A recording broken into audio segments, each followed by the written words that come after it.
E amigos e amigas, estamos aqui agora em mais uma grande aula, uma aula fantástica, onde nós vamos trabalhar com teoria de ácido base. Para quem não me conhece, meu nome é Seu Lu. Não tem nem bom dia, nem boa tarde, nem boa noite, que eu não sei exatamente o horário que você está assistindo essa aula. Mas de qualquer forma, vamos trabalhar com um assunto que também é pouco cobrado nas provas dos vestibulares, mas é importante você saber, porque ele vai lhe dar uma base assim boa para os demais assuntos, né? Na verdade, ele seria meio que um pré-requisito. Como é que funciona isso, amigo? Como? Isso aqui é teoria. Então, teoria, na verdade, é baseada no que o cientista pensou em algum momento da sua vida, o que é que ele achou a respeito de determinadas substâncias, e nós temos aqui 3 teorias básicas para poder analisar. As teorias de ácido de base, a primeira que a gente vai trabalhar é com a teoria de Arrhenius, onde Arrhenius foi um cientista importantíssimo, grande cientista para o mundo inteiro, esse carinha aí, ó, Savant Arrhenius, esse foi o cara, Svante na verdade, o pessoal chama de Savant, mas é Svante, e criou a chamada teoria da dissociação eletrolítica. Como é que funciona isso, amigo? Bom, na verdade ele foi trabalhar com íons, aí ele percebeu que tinha uma parte positiva, uma parte negativa, que nós chamamos de cátion e de ânion.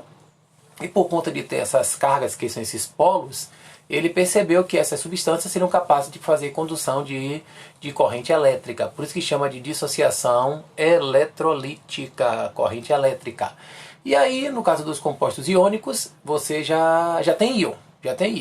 Então o que acontece? A água, meio aquoso, que era a exigência dele, ela vai fazer a separação desses íons, é o que você chama de dissociação. Aí você fala, como é que funciona isso, amigo? Como é que seria esse tipo de coisa aí? Calma lá, amigo, você vai ver tudo. Seria assim, por exemplo, ó, o NaCl, esse aqui quer dizer aquoso. Quando você coloca em água, ele se dissocia, liberando os íons Na+, e Cl-. O K2SO4, sulfato de potássio, a mesma coisa. Colocou em meio aquoso, ele vai liberar o K+, e o SO4, 2-. Você tem aí agora o etanoato de sódio. E aí faz a mesma coisa. Você percebe que em todos os casos estão sendo liberados polo positivo e polo negativo. Por isso que chama de dissociação eletrolítica. Esse carinha chamado Arrhenius. Então essa foi a teoria dele? Não, porque na verdade tinha um problema com os compostos moleculares. Os compostos moleculares, eles não têm íons, são moléculas. A gente já estudou isso lá nas ligações químicas. E aí ele consegue, os compostos moleculares, de alguma forma, também conseguem produzir cargas. E aí não se chama de dissociação, porque os íons não existem mais. Aí você chama isso de ionização. Na verdade é assim, quando eu tenho um composto iônico, ele dissocia. Quando eu tenho um composto molecular, ele ioniza. Dissociar é separar o que você já tem, que são íons. Ionizar é você produzir íons, produzir aquilo que você não tem. Aí você fala, e aí, amigo, como é que funciona isso? Bom, você tem o HCl, que é um composto molecular, que até na nossa aula de ligações químicas ele estava lá como exemplo. Aí libera o H+, e o Cl-, que até não é muito correto, mas vamos falar disso daqui a pouquinho. O H3PO4, que também libera os íons, e o CH3COOH. Então aí você tem o ácido clorídrico, o ácido fosfórico e o ácido etanoico. Todos eles liberam o H+. Aí Arrhenius, deixa eu subir aqui para não ficar aqui em cima, para não atrapalhar você na leitura. Ele, baseado nessa teoria, ele propôs, na verdade, a dissociação eletrolítica, onde você teria substâncias que seriam divididas em 2 classes, que seriam os ácidos e as bases. Só que o que é que nós temos que saber a respeito disso, amigo? Bom, inicialmente o que nós temos que saber é o seguinte, o que foi que Arrhenius falou a respeito disso? Para ele, ácido, segundo Arrhenius, né, todo composto que origina H+ como único cátion seria um ácido. Então você viu lá atrás, NaCl, liberou Na+. Então, para Arrhenius isso não é um ácido. Mas o HCl que liberou o H+, aí para Arrhenius, aí já seria um ácido. Então, quando cai na prova, que é muito raro, mas quando cai, eles colocam assim: HCl é um ácido de Arrhenius? Você diz verdadeiro. Por que verdadeiro? Porque liberou H+ em solução aquosa. H+ em solução aquosa. Então, quer dizer que aí seria um ácido. Mesma coisa aqui no HNO3, liberou também quem? H+ em solução aquosa. Então aí você teria uma teoria bem básica, bem tranquila, não tem muito mistério. Na verdade a importância disso é a descoberta dele, né? Que foi meio do nada, mas pra gente, pra prova, é muito simples você saber quando você tem um ácido de Arrhenius. Agora, o correto mesmo é não chamar de H+, até porque quando você tem H+, em presença de água, o H+, em presença de água, ele já produz o H3O+. E esse é o famoso hidrônio. Então colocar H+ aqui é meio ultrapassado, apesar de algumas provas colocarem, amigo. O certo mesmo seria colocar o H3O, o H3O+. Aí você fala, então quer dizer que o mais correto, em vez de colocar o HCl dando H+, Cl-, o mais correto seria colocar assim, como eu botei aí, ó, H2O mais o HCl mais água, liberando H3O+ e Cl-. E aí você teria tranquilo, sem maiores problemas, e aí seria um ácido de arrênios mais correto, vamos dizer assim. Não quer dizer que o outro esteja errado, porque para arrênios isso aí também vale. Amigo, e a base é assim? É. Só que no caso da base, a base ela trabalha com hidroxila, OH-, e já não é mais cátio, já é ânion. Mas o princípio básico é o mesmo. Se você tem aqui o NaOH e ele liberou OH-, se liberou OH-, é porque é uma base de arrênios. Se você tem o Ca, OH2, e você tem Ca2+, e 2OH-, se você liberou OH- em presença de água, é porque você tem uma base de arrênios. A pergunta é a mesma. NaOH é uma base de arrênios? É, porque liberou OH- em presença de água. E todos são assim, todos desse jeito. Problemas que Arrhenius encontrou foram dois, basicamente. Para ele tinha que ter a presença de água, como se ela fosse o único solvente, e não é o único solvente. Existem outros. E também tinha que ter HOOH, que é no futuro, que eu vou lhe mostrar agora. O futuro, na verdade, é nosso presente. Tem outras substâncias, sem hidrogênio e sem hidroxila, que conseguem, de alguma forma, ser classificada como ácido ou como base. É mesmo, amigo. E como é que é isso? Isso aí vai depender, aí depende dos cientistas. Depende de quem?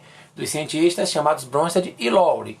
Quem são esses caras, amigo? Bom, Bronsted e Lowry criaram uma teoria chamada teoria protônica, onde os dois, de forma totalmente independente. O interessante é isso, né? Esses dois carinhas aqui, ó. Você tem esse cara que é o Bronsted e esse cara que é o Lowry. Aí é bom quando você tem aula assim no PowerPoint, você dá pra mostrar a cara dos caras. Você só ouve os nomes, né? Aí você nunca imagina que eles são assim mesmo. E o interessante é que Bronsted descobriu isso, criou a teoria na Dinamarca. E o Lowry foi lá na Inglaterra. Mas foram teorias basicamente iguais. Onde, para ambos, ácido é toda e qualquer espécie química que faz a doação de um próton. Ou seja, ele vai perder esse próton. Esse próton vai ser dado para alguém, ele vai ser desprotonado. Enquanto que a base, ela vai receber. Porque se alguém dá, alguém precisa receber. Então a base é qualquer espécie que vai receber. Então, segundo o Bronsted e Lowry, o ácido, ele é uma substância que pode protonar uma outra substância. Ele vai dar o próton para alguém. Mas que esse próton, amigo, é o que você está falando aí que eu não estou conseguindo visualizar. Na verdade, você entende agora. Ó, quando o cara chega para você e fala assim, ó, ácido e base. Joguei para cá para você poder não perder a página, para você ficar tranquilo. Como é que seria isso? Por exemplo, se eu tiver um composto como esse aqui, uma reação como essa aqui, ó, HCl mais NH3, dando NH4+, mais Cl-. O que é que você tem que fazer? Você vai fazer o seguinte, eu vou lhe mostrar isso de duas maneiras. Na verdade, existe uma maneira que é para lhe explicar e uma maneira que é para você acertar as questões. Então, vou tentar lhe mostrar primeiro como é que funciona a coisa e depois eu lhe dou um macete para você não errar nada e passar no seu vestibular. Imagine que nesse recipiente você tem HCl, que se dissocia, ioniza, na verdade, em H+ e Cl-, e o NH3. O que acontece aqui? Ó? Você percebe que o HCl liberou H+. E aí esse H+, ele vai para o NH3. Tanto é que você percebe que lá do outro lado não tem mais NH3. O que tem agora é NH4+. Então peraí, o HCl virou H+, Cl- e o H+ foi para o NH3. Exatamente. Então você pode dizer que o HCl doou um próton para a amônia, para o NH3. Você pode dizer então que o HCl deu o H+. Se deu H+, é porque o HCl seria o ácido e o NH3 seria a base, de acordo com Bronsted e Lowry. Então quer dizer que nessa situação, quem está dando para quem é quem? O HCl deu para o NH3, que você olha antes da seta, no reagente. Aí você percebe que você tem HCl e NH3. Do outro lado já tem NH4+, Cl-.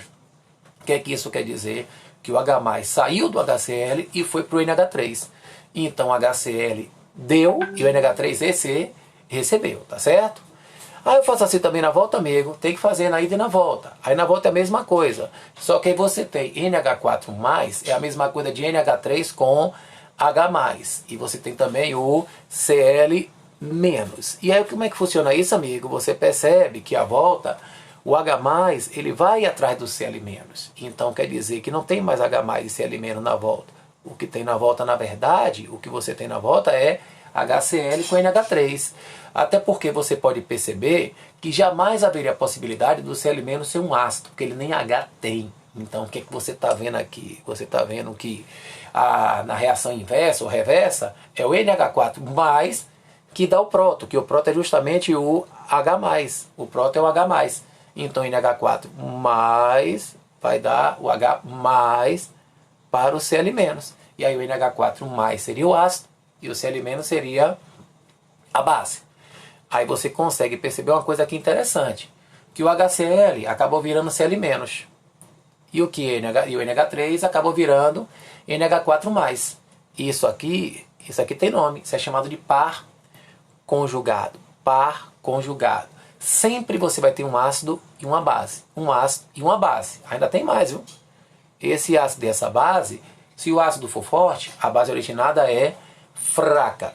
Se o ácido for fraco, a base originada é forte. Isso aqui a gente vai aprender lá no futuro próximo, que tem a ver com a grandeza chamada disso aqui, ó. Kw, que é a constante da água, que lá no equilíbrio químico a gente vai falar um pouco mais sobre isso. Você fala, mas amigo, algumas pessoas entenderam e outras não. E aí como é que você vai fazer? Bom, para quem já entendeu, show de bola. Quem não entendeu, vamos fazer aqui um treinamentozinho. Eu vou pegar 4 equações para você. Você vai fazer o seguinte, ó. Seu treinamento é assim. Você vai ter a primeira reação, que é a mesma passada, e você vai fazer uma análise. Qual é a análise que eu vou fazer? Primeiro você vai juntar logo os pares, o par conjugado. Você percebe que HCl, ele vai gerar Cl-. O HCl gera Cl-, que é sempre assim, os elementos iguais, Cl com Cl. E que o NH3 vai gerar o NH4+. Aí você percebe o seguinte, ó, você tem o primeiro par conjugado, que é o HCl gerando Cl-. O HCl já é o ácido. Por quê? Porque para HCl virar Cl-, é necessário que ele perca o hidrogênio dele. Então você só analisa só um.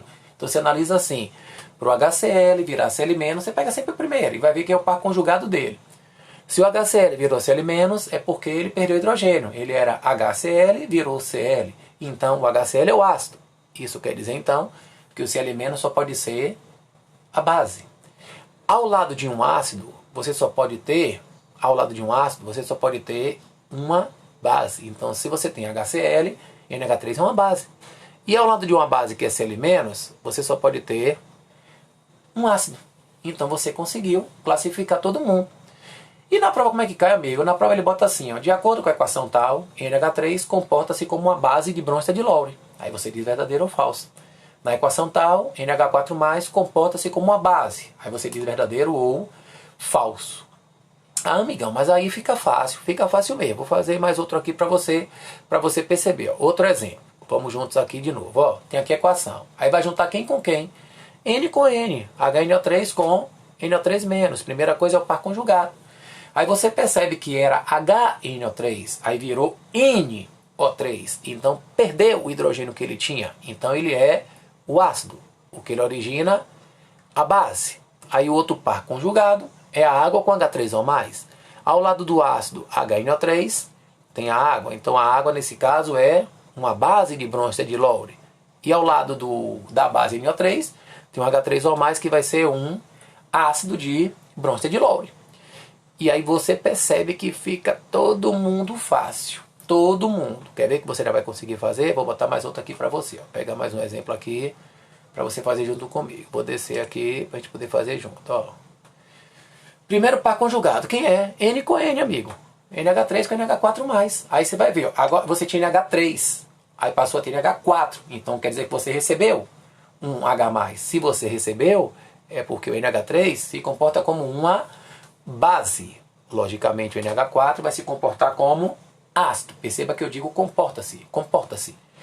E quem é outro par conjugado? Água e hidroxila. Perceba que ao lado da base NH3 tem a água, então ela vai se comportar como um ácido.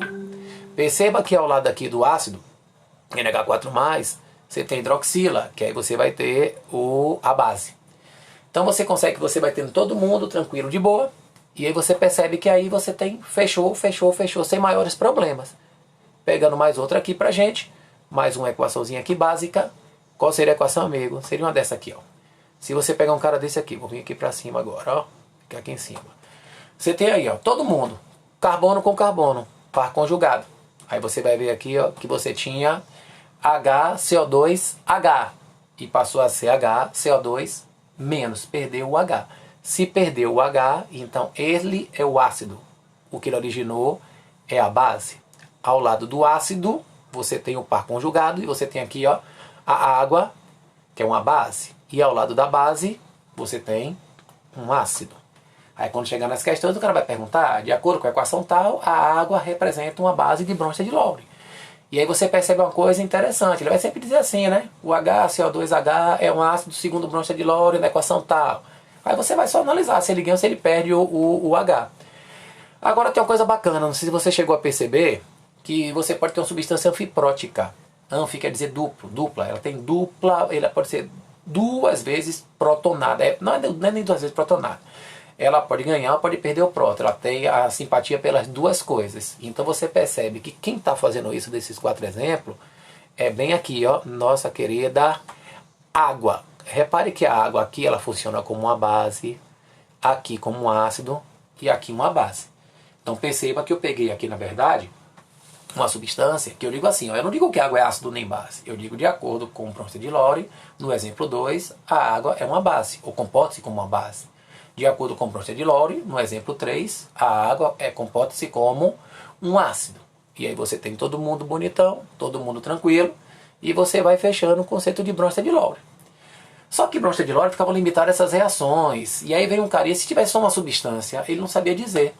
Aí vem um carinha chamado Gilbert Lewis, esse cara aqui, ó, Gilbert Lewis, esse brotherzinho, e criou uma teoria, deixa eu vou ficar aqui ao lado dele mesmo, que não vai atrapalhar não, deixa eu ficar junto dele aqui. Aí você vai ter aí, ó, uma teoria que é baseada no par de elétron, Para ele, ácido é toda espécie que precisa doar um par de elétrons, chama de eletrófilo. Filo quer dizer afinidade, tem afinidade pelo elétron. Enquanto que base, de acordo com o conceito de Lewis, é toda espécie química que vai dar esse par de elétrons, chama de nucleófilo. Na verdade, ela não tem afinidade pelo elétron.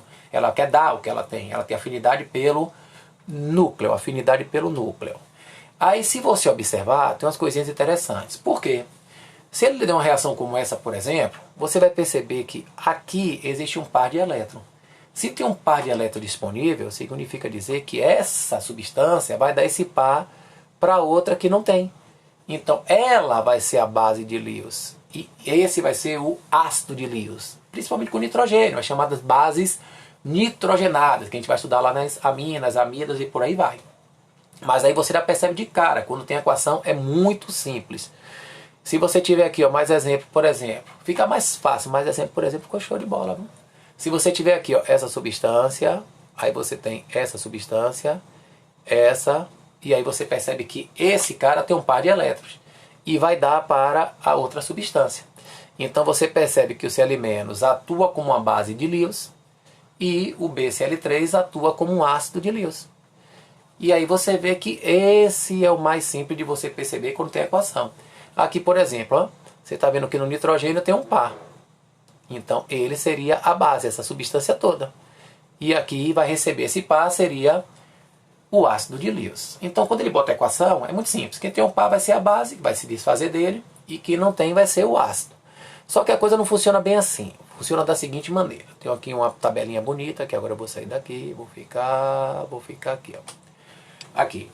Aí o que acontece? Nessa tabela você vai ter que montar junto comigo. Você vai pegar as famílias e a gente vai ver o seguinte, ó. Na família 2, que o pessoal chama de família 2A, ela tem esses elementos, tem 2 elétrons na última camada. Esses 2 elétrons faz as 2 ligações para poder estabilizar ele, como nós já vimos nas ligações químicas, tá certo? Aí você vai ver que na família 13, que é a família 3A, existem 3 elétrons, que também faz as 3 ligações. E aí ele fica com 6 em volta, porque cada ligação tem 2 elétrons, que nós já vimos isso em geometria tetrigonal plana. Na família 14, são 4 elétrons, e os 4 também vão ser ligados, que é a geometria tetraédrica. Agora preste atenção na família 15, que é a família 5A. Essa família ela tem 5 elétrons, mas só precisa fazer 3 ligações, que é para completar o octeto, que nós já vimos também em ligações químicas. Só precisa fazer 3. Perceba que lá tem um par sobrando. Fez os 3 para ficar com 8. Na família 16, você tem 6 elétrons. 6 elétrons. Mas ela só precisa fazer 2 ligações para se estabilizar, para ficar com os 8. E a família 17, ela tem 7 elétrons, mas só precisa fazer uma ligação para ficar com 8. Então, note bem que o hidrogênio ele só tem um elétron. Então, ele teria o orbital com um elétron. Mas para se estabilizar, o que é que ele tem que fazer? Ele precisa de outro elétron. Aí o que é que ele tinha que fazer? Ganhar esse elétron. Mas quando ele vira o H+, aí é o problema, que ele se transformou no ácido. Aí o único elétron que ele tinha, ele perdeu, o orbital ficou vazio. Aí o que é que ele tem que fazer? Tem que ir atrás de 2 elétrons agora. Ele só precisa de um, quando era H. Quando virou H+, precisa de 2. Aí ele vai atacar quem? Ele vai atrás desse par, ou desses pares aqui, ou então desse daqui, ó. Se tiver 3 hidrogênios, vai atrás deles. Então significa dizer que, de acordo com a teoria de Lewis, sempre que você tiver as famílias 5, 6 e 7A, ou 15, 16 e 17, são as bases, porque tem par de elétrons para doar. E as famílias 2, 3 e 4 são os ácidos de Lewis, que são aqueles que precisam receber esse par de elétrons. A base dele recebe. A 1 não entra porque não tem par, 1 só tem um elétron, tem que ser a partir de 2, que aí você já tem um par, tá certo? Mas como é que funciona isso, amigo? Isso, na verdade, é uma regra prática. Para na hora que ele colocar isso aqui, ó, por exemplo, ó, tá vendo que ali você tem um Cl menos, que eu botei aqui? O Cl é da família 17, família 7A. Eu já sabia que ele era uma base. E aqui o boro, que é da família 13, família 3A. Eu já sabia que era um ácido. Aqui de novo, ó. De novo o nitrogênio, família 15. Já sabia que era uma base. E aqui o carbono, que é a família 14. Eu já sabia que era um ácido. Então quer dizer que, se você quiser, o que você pode fazer aqui é o seguinte, ó. Onde é que eu vou ficar agora? Deixa eu ver. A regra prática, vou sair daqui, vou vir para cá. A regra prática diz o seguinte, ó. Para ser ácido de Lewis, o átomo central tem que pertencer às famílias 2, 13 e 14, que foi o que a gente viu agora. E as famílias 15, 16 e 17 seriam as bases de Lewis. Os cátions também são ácidos de Lewis, que é justamente para simbolizar o H+. São aqueles que, na verdade, os cátions, eles perdem os elétrons. Eles precisam receber esses elétrons de volta. E os ânions, que é para simbolizar o H-, pode doar, porque ganhou, que ele não tinha, então ele pode ganhar. Como é que seria isso, amigo? Mais simples do que você imagina. Ele coloca assim, diz assim, ó. CH4 é um ácido de Lewis. Você fala, ai meu Deus, como é que eu vou saber? É só pegar o átomo central. Central é sempre aquele que tem menos átomos. No caso é o carbono, que só tem 1. E o hidrogênio tem 4. Família do carbono vai ser a família 14. Se a família 14 é um ácido de Lewis. E o NH3, o mesmo processo. Que é o átomo central? N. Qual é a família? 15. Tem par de elétrons. É uma base.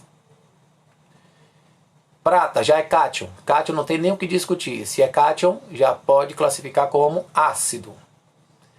Se você pegar esse 2-, já é ânion. Se já é ânion, já pode classificar como base de Lewis. E é assim que ele bota na prova. S2- é uma base de Lewis. Aí o cara vai lá e diz verdadeiro ou falso. Aí você pega aqui PCl5, que é o átomo central. O P, família 15. Então seria base. Al, que é o átomo central aqui, ó. Al é o átomo central, família 13. Então seria um ácido segundo Lewis. E você vê que ela é uma base, que a gente já aprendeu como base, mas aí ela funcionaria como ácido de Lewis. Aí você pega Cn-, é um ânion. Então seria uma base. Aí segundo Lewis aqui, ó, F é 3+, você tem um cátion, você teria um ácido, tá certo? Então de acordo com o conceito de Lewis. Aí você pode perceber que os conceitos eles têm uma relação. Qual é a relação? Tudo começou com esse carinha aqui, ó, nosso amigo Arrhenius, que criou o conceito dele, e aí foi ampliando, foi sendo ampliado. Ampliado por quem, amigo? Por Bronsted de Lowry, e depois foi ampliado, a gente estuda no ensino médio até Lewis. E para que serve isso? Perceba que é mais ou menos um conjunto matemático. Então o cara pergunta assim a você, ó, todo ácido de Arrhenius também é um ácido de Bronsted-Lowry? Aí você fala, como é que eu vou saber, amigo? Vou explicar daqui a pouco. Todo ácido de Lewis também é um ácido de Bronsted-Lowry? E aí vem as perguntinhas para você. Você vai botar verdadeiro ou falso. Como é que você faz? Bom, você vai perceber assim, ó, todo ácido de Arrhenius também é um ácido de Bronsted-Lowry? Você pode perceber que Arrhenius começou, os outros conceitos não negaram o que ele disse, apenas ampliaram. E por conjunto matemático, você percebe que ele está contido no de Bronsted. Então quer dizer que se ele está contido, tudo que for de Arrhenius também é de Bronsted-Lowry. Então quer dizer que todo ácido de Arrhenius é um ácido de Bronsted-Lowry? É sim, é verdadeiro. E Lewis? Já Lewis não. Todo ácido de Lewis é de Bronsted-Lowry? Não, porque Lewis está ali, ó. Bronsted está contido em Lewis, mas Lewis não está contido em Bronsted. Já é falso. Toda a base de Arrhenius também é base de Lewis? Sim, Arrhenius é de todo mundo. Tudo que é de Arrhenius é de todo mundo. Aí apareceu isso aqui para o cara poder ver. Desnecessário. Sem problema, mas tudo bem. Aí fica, já está no final, então é só alegria pura. Bom, e aí você vai ver agora que aqui você tem toda a base de Bronsted-Lowry, também uma base de Arrhenius. Aí você vai ver que aqui você tem, o que é que você tem aqui, amigo? Verdade. E aí o cara vai matando e chegamos ao nosso final. Não balança. Chegamos ao fim, amigos, e aí terminamos mais uma aula. Essa foi mais rápida, mais tranquila. Valeu, muito obrigado e até a próxima. Jogue duro. Tchau. Fecha, bota a mão. Fechou.